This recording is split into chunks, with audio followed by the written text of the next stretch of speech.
É bom demais, somos uma família, irmãos, e é maravilhoso estarmos juntos. Amém? Tessalonicenses, capítulo número 5, 1 Tessalonicenses, capítulo 5, a partir do versículo 16, diz assim a palavra de Deus aos nossos corações: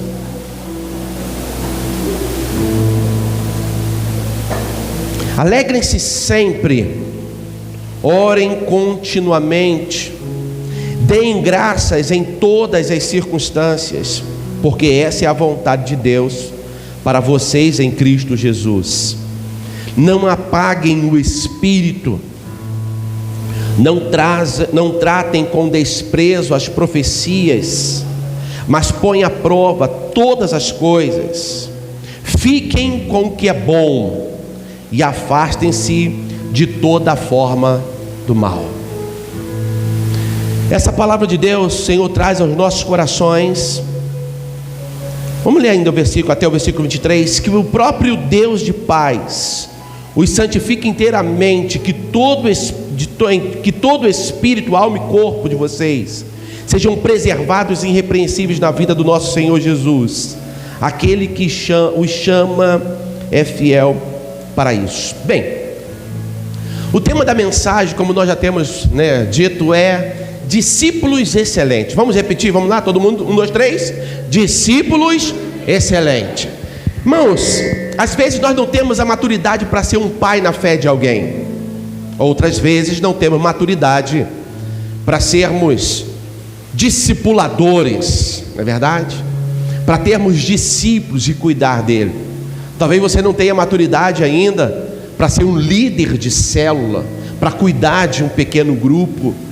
Eu não sei qual é o teu nível de maturidade, mas nem todos são pais, nem todos são discipuladores, mas todos nós somos filhos e todos nós somos discípulos. E o que marca então a vida de um discípulo excelente? Esse texto vai nos dar uma ideia dos discípulos excelentes. Eles são marcados. A primeira parte, ele vai dizer que os discípulos excelentes, eles são alegres. Repita comigo: alegres. Regozijai-vos sempre no Senhor. Outro ponto interessante, essas características dos discípulos, porque discípulos excelentes, irmãos, eles fazem periodicamente o que pessoas medianas fazem às vezes, fazem ocasionalmente. Ou seja, discípulo excelente, eles fazem todos os dias, periodicamente, o que pessoas comuns fazem ocasionalmente, quando dá vontade de fazer.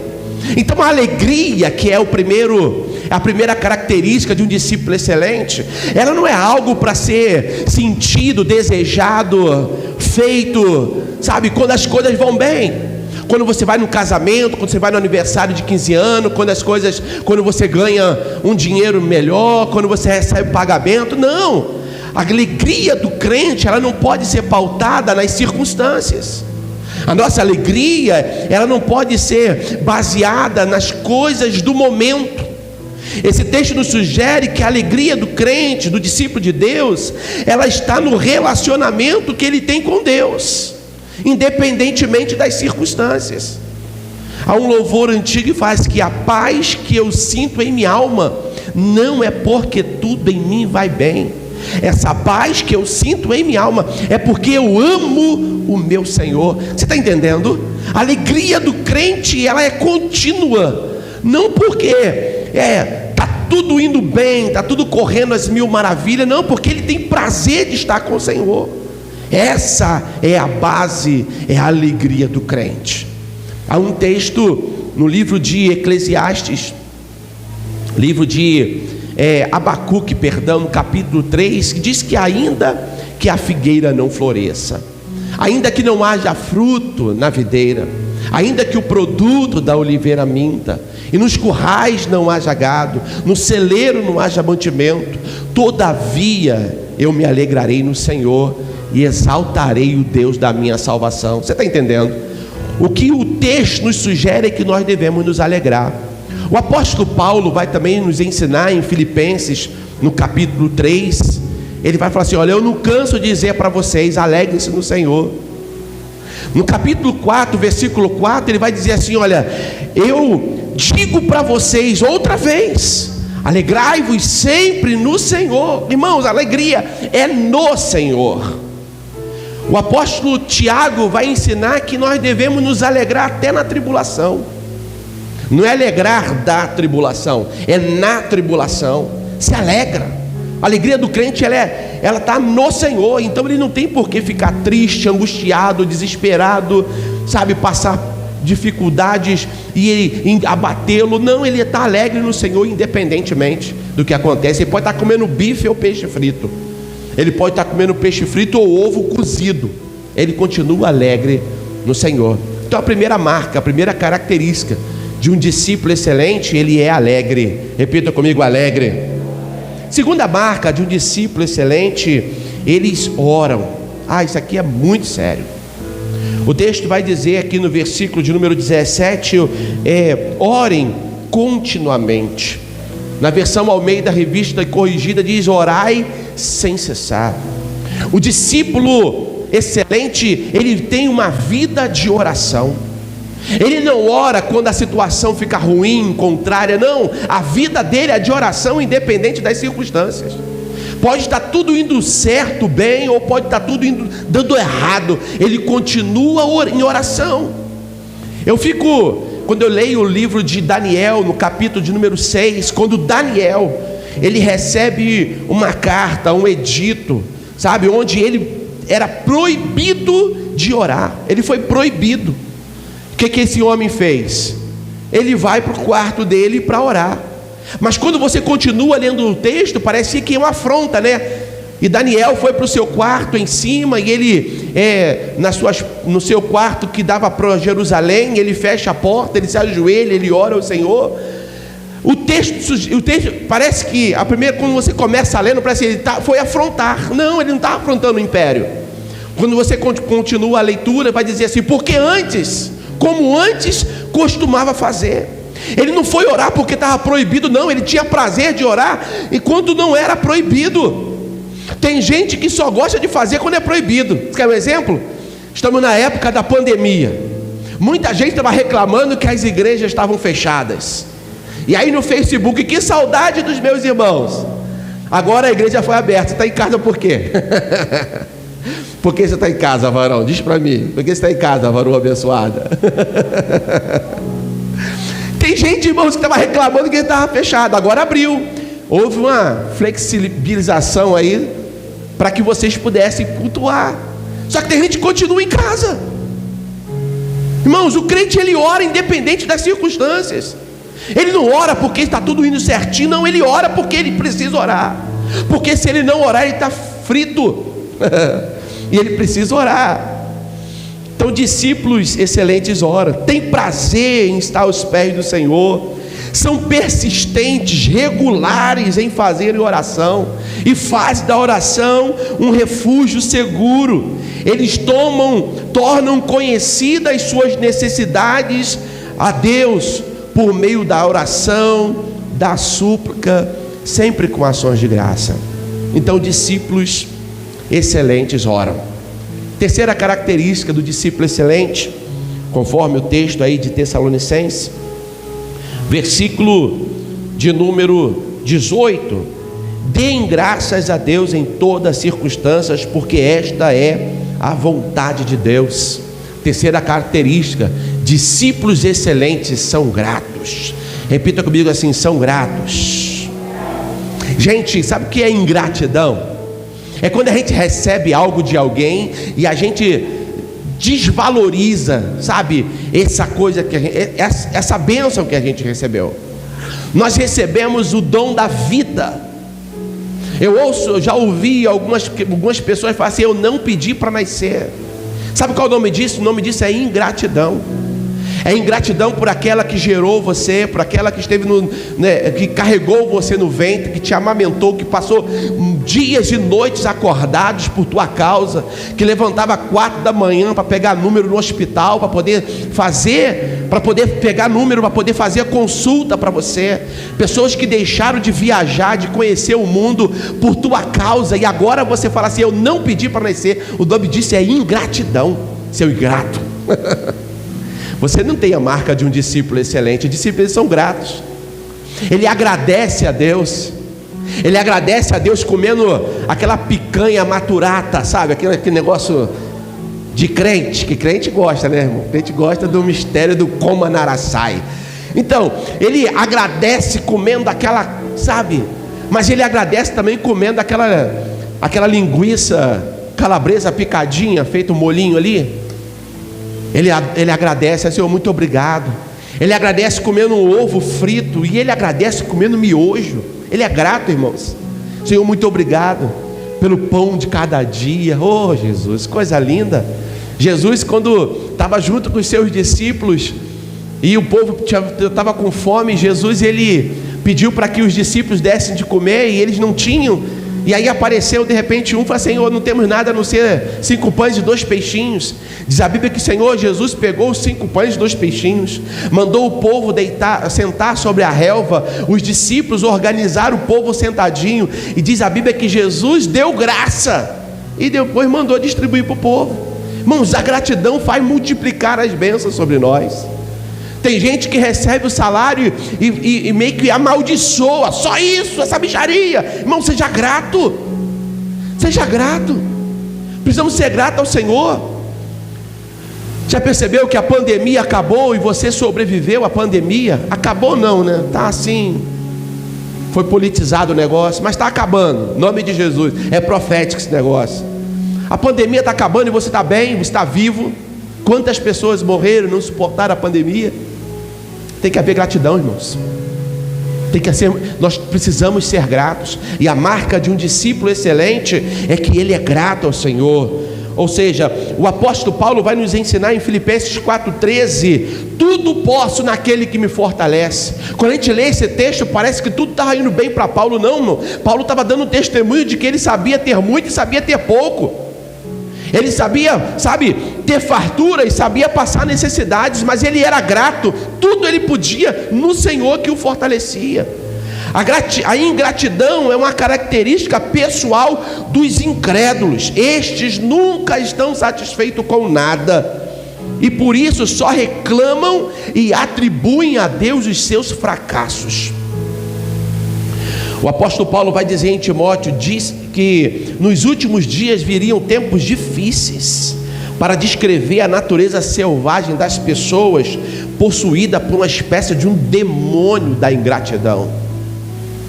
Pessoas ingratas são aquelas que cospem no prato que comem, são ingratos. Nunca cuspa no prato que você comeu, nunca amaldiçoe a fonte. Não seja ingrato. Repita comigo: não serei ingrato. Oh Jesus, que Deus nos guarde nesse tempo e nos ajude a manter o foco no Senhor, sabendo que tudo vem dele e ele nos favorece por meio da sua graça. E a graça de Deus é favor imerecido. Nós não merecemos ela, por isso nós somos gratos por tudo que ele tem nos dado. Primeira marca de um discípulo excelente: ele é alegre. Segunda marca: ele ora e tem prazer na oração. Ele ora em todo o tempo, ele ora sem cessar. Terceira marca: ele é grato ao Senhor pelas bênçãos recebidas. Quarta marca de um discípulo excelente: eles são cheios do Espírito Santo. Irmão, quando eu li isso eu fiquei apaixonado. Olha o que vai dizer o versículo de número 19: não apaguem o Espírito Santo. Sabe o que apaga a chama do Espírito? O pecado. O pecado apaga a chama do Espírito Santo. O pecado afasta o homem de Deus. O pecado extingue o poder do Espírito. O apóstolo Paulo vai nos dar uma advertência: não vos embriagueis com o vinho em que há contenda, mas enchei-vos do Espírito Santo. E se há uma característica de um crente cheio do Espírito Santo, é o fogo de Deus. Ele é como labareda acesa. Ele, sabe, ele está sempre flamejando diante do Senhor. Ele é um discípulo em chamas. Oh, coisa boa! Discípulos em chamas. É assim que ele é, irmãos. Quem tem, sabe, quem é o discípulo excelente, ele é cheio do Espírito Santo. Deus nos adverte, nos adverte a não deixar a chama do Espírito apagar por meio do pecado. Não havendo lenha, o fogo apaga. Irmão, sabe que coloca lenha no nosso altar para fazer o fogo ficar mais poderoso, mais aceso, que faz com que a lenha, o fogo nunca se extinga. Essa lenha, irmãos, é colocada por meio da oração, por meio do quebrantamento, por meio da adoração, por meio da obediência, por meio da submissão, por meio do amar, sabe, sacrificialmente, submetendo às autoridades que foram constituídas. Quando você faz isso, você está colocando lenha no altar. E aí quando tem lenha, o fogo arde, está sempre queimando, oh aleluia, está sempre ardendo. O Senhor quer que você seja um discípulo que esteja sempre em chamas. Fala para o teu irmão aí, seja um discípulo em chamas. Precisamos disso, irmãos, desesperadamente, precisamos ser cheios do Espírito Santo. Eu me converti há um tempo atrás, serei breve. E quando eu me converti, eu lembro que na minha época de juventude, as pessoas não queriam muita coisa. Na igreja, o desejo dos jovens era ser cheio do Espírito Santo.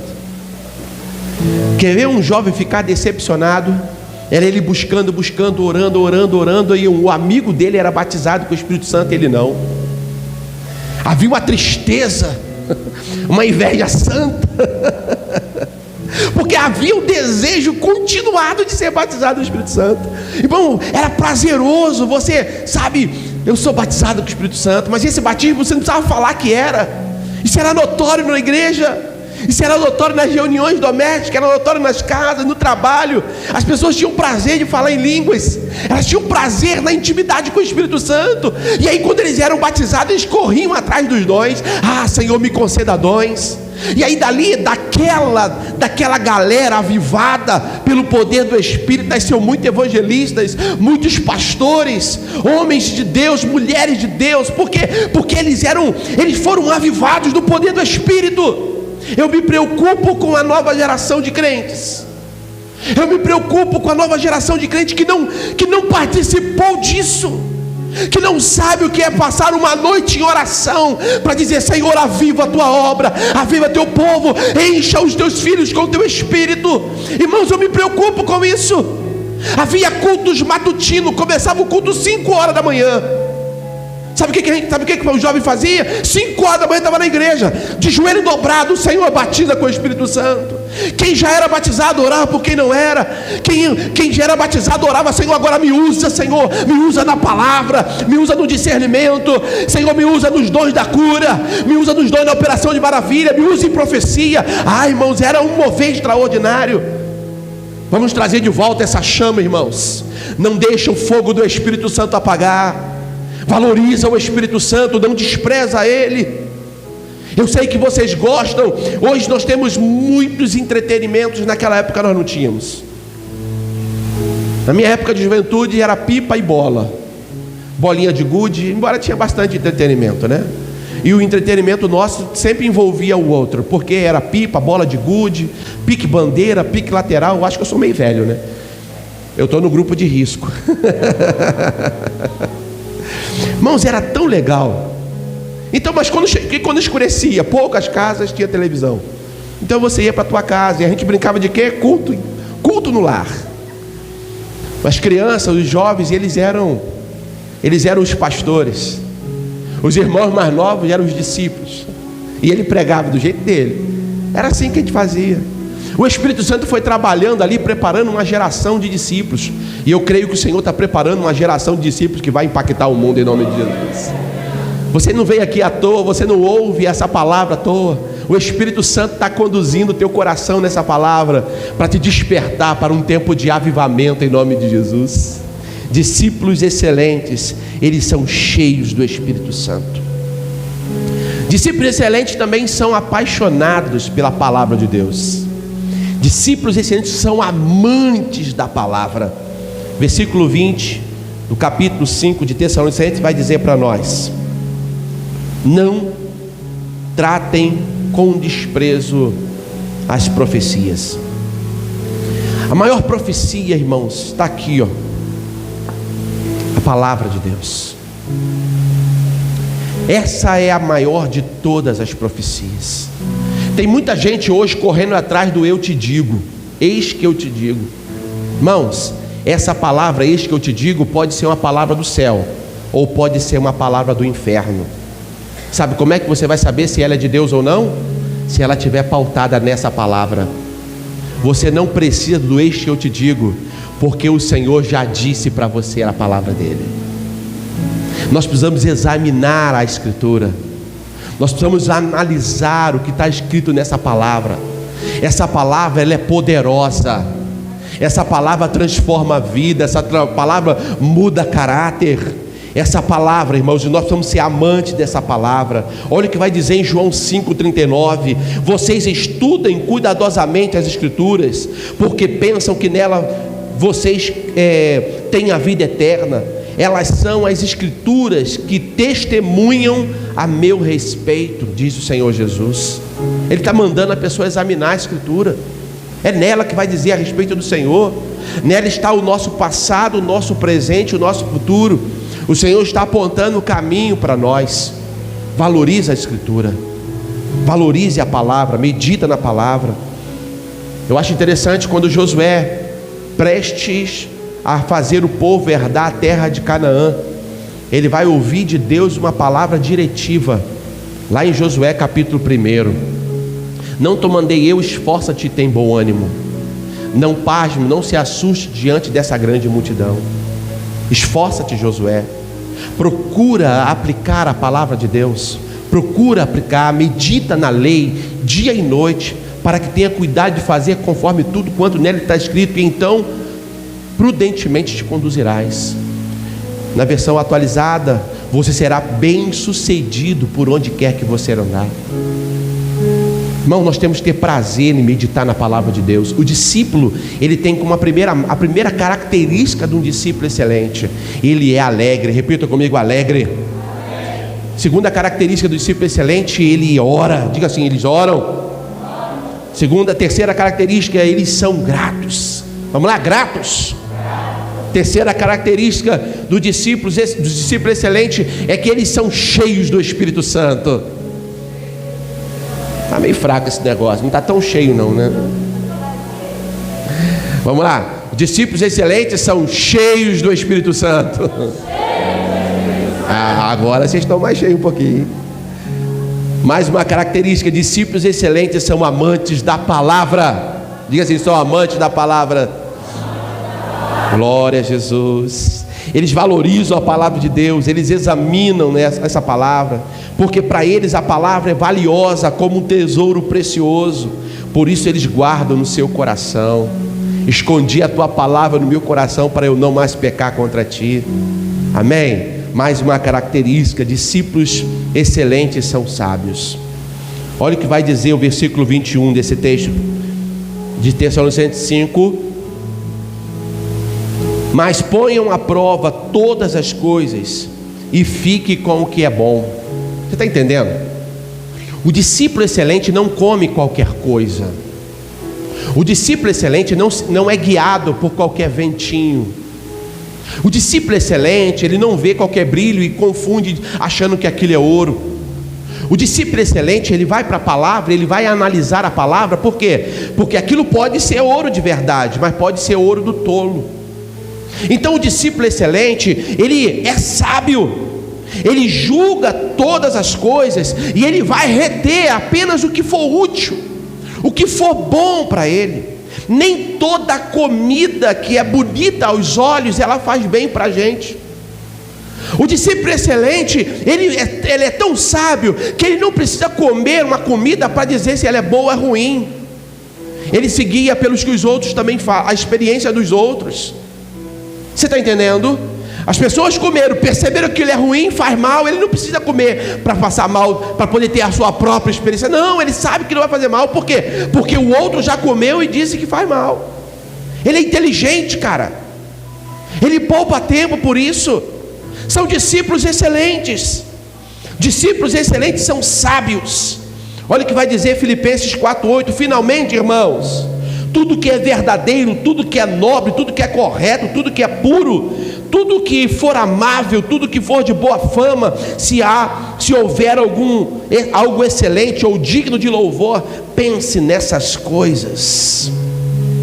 Eles examinam cuidadosamente a palavra, porque eles sabem que é a palavra que vai direcionar a sua mente, levando cativo a obediência, todos os pensamentos à vontade de Deus. Seja um discípulo excelente. Discípulo excelente, ele é sábio. E para concluirmos, o discípulo excelente, ele vive em santidade. Olha o que vai dizer versículo 22: afastem-se de toda forma do mal, de toda forma do mal. Abstende-se, se desconecta do que é mal, se afasta. O nome disso é santificação, é se separar do mal, se separar do pecado. Irmão, com o pecado não se brinca. Repita comigo: com o pecado não se brinca. Nós não podemos brincar com o pecado, nós não podemos flertar com ele. Você tem que passar longe. Qual é a tua fraqueza? Passa longe dela, meu querido. Passa longe dela, minha irmã. Desvia os seus olhos dela. Sabe? Não procure sentir o cheiro da sua fraqueza. Se a sua fraqueza está nos olhos, finja de cego, vira o olho para o outro lado, mas não demole, não flerte com o pecado. O pecado, irmãos, ele é como uma teia armada por uma aranha chamada Satanás. E todos os que são dispersos, desatentos, desconectados, distraídos, eles são pegos. E quanto mais a pessoa tenta sair, mais envolta ela fica, mais envolvida no pecado ela fica. Deus não te chamou para flertar com o pecado, Deus te chamou para viver uma vida santa. Oh, aleluia! Olha o que vai dizer lá no livro de Hebreus: buscai a paz com todos. Sabe qual é o nome disso? Comunhão. Segundo, e a santificação, santidade, separação, porque sem a qual ninguém verá o Senhor. Seja santo, porque para os santos está reservado o céu. Seja santo, porque para os santos está reservado uma coroa, aleluia, não corruptível. Seja santo, porque para você tem vida eterna. Seja santo, meu irmão, seja santo. Não flerte com o pecado, não tenha um caso com o pecado. O santo, ele se separa do mundo e de todos os prazeres. Ele se oferece para Deus como um sacrifício, porque o pecado, ele faz bem para a carne. O pecado, ele é desejado pela carne. O pecado, ele é prazeroso à carne. É por isso que há uma guerra quando você se converte, porque antes você vivia totalmente voltada para o pecado. Quando você se converte, o Espírito Santo passa a habitar em você, e aí a lei de Deus começa a operar dentro de você, e essa lei te julga. Para você antes falar palavrão, você nem percebia que falava palavrão. Aí você se converte e pequei, falei o palavrão. Leva uma topada aí, falei outro palavrão. Bateu com a mão e falei outro palavrão. Sabe, você se lembra, você sabe que está pecando, porque o Espírito Santo está ali militando com você, ele está combatendo contigo. Você pecou, a sua consciência te acusa, e aí você acha: é a minha consciência? Não, é o Espírito Santo trabalhando em você, é ele te separando, e isso não faz bem para você. Você antes acessava algumas páginas, você antes tinha alguns tipos de comentários, de amizades, você antes emprestava seus olhos para algumas coisas que pareciam normais. Pois é, você se converte e você percebe que aquilo não era normal. E aí você: Senhor, me perdoa. Você começa a sentir mal, sentir náuseas. Eu conheço pessoas que se converteram e fumavam cigarro, e no dia que se converteram, quando elas foram fumar o cigarro, elas sentiram náusea, nojo, porque o Espírito Santo, ele provoca a separação, ele provoca a santidade. Agora, sabe o que eu me preocupo? É de uma pessoa que se diz convertida e ela continua fumando e não sente vergonha do pecado que ela está cometendo. Ela vivia uma vida de prostituição, ela se converteu, ela sente nojo da prostituição. É o que o Espírito Santo promove na gente. Mas o que me preocupa são pessoas que se dizem crentes, mas continuam na prática da prostituição. Não houve conversão. O Espírito Santo não está produzindo nada, porque ele não está dentro dela. Você está entendendo? A santidade é separação, e quem promove a santidade é o Espírito Santo. É por isso que fala assim, ó, não resistais o Espírito, não extinguais ele, porque é ele que vai nos orientar, nos guiar. Porque o Espírito Santo, ele nos conduz a uma vida de oração, o Espírito Santo nos conduz a uma vida de alegria, o Espírito Santo nos conduz a uma vida de gratidão, o Espírito Santo nos conduz a uma vida de poder, sabe, de ativação profética. O Espírito Santo nos conduz ao amor à palavra, o Espírito Santo nos conduz à sabedoria, o Espírito Santo nos conduz à separação, a uma vida de santidade. Isso não agrada a Deus. Falar mal do irmão, isso não agrada a Deus. E você sabe quando você está desagradando, porque você sente, você percebe. Agora, como eu falei antes, me preocupa quando você fala e você já não percebe mais. Está igual aquela pessoa que fala tanto palavrão, mas ela é crente. Ela bota a roupa de crente, ela se veste igual crente, até a Bíblia de crente. E aí ela vem, né? Um dia ela está andando junto com o crente, ela leva uma topada, e o que ela fala? Um palavrão. E aí o crente está ao lado dela, olha com a cara assim para ele, que isso, cara? E ele olha para o crente e fala assim, o que foi? Ele nem percebe que ele falou. Está acostumado. O pecado deixou ele mal acostumado. Aquela musiquinha, mal acostumado você me deixou. O pecado deixou você mal acostumado, e agora você não consegue mais perceber as coisas dos céus. Que Deus possa nos conduzir a uma vida de um discipulado excelente, discípulos excelentes, irmãos. Você nunca será um pai excelente se você não for um discípulo excelente. Você nunca vai ser um discipulador excelente se você não for um discípulo excelente. Você nunca vai ser um pastor excelente se você não for um discípulo excelente. Tudo começa em ser um discípulo excelente. O discípulo é um aluno, e nós somos discípulos de Cristo. Ele é o nosso referencial. É por Ele que nos guiamos, é por Ele que nos orientamos. E quando você tiver dificuldade para olhar para o homem e o ver como referencial, olhe diretamente para Jesus. Porque Jesus, Ele é o autor e o consumador da nossa fé. Amém. Que Deus abençoe você. Vamos dar uma salva de palmas ao Senhor Jesus. Que Deus abençoe você, discípulo excelente. Deus abençoe você em nome de Jesus.